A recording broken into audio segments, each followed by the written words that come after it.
Hello guys! Kumusta kayong lahat? Ayan. Na-overwhelm ako ngayon guys. Pero kailangan ko mag-prepare ng video. Ayan.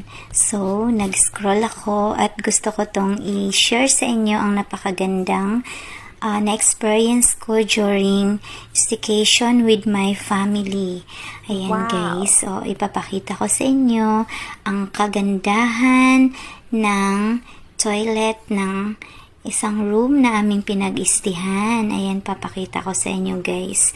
Ang kagandahan ng ilaw na talaga namang nagpapaganda din sa aking aura. Ayan, hindi rin ako syunga-syunga dyan guys kasi matagal din akong nag-work sa hotel. Kaya lahat ng amenities ay alam ko na din, pero talaga namang maa-amaze ka pa rin pag ganito kagandang hotel ang iyong mapapasukan.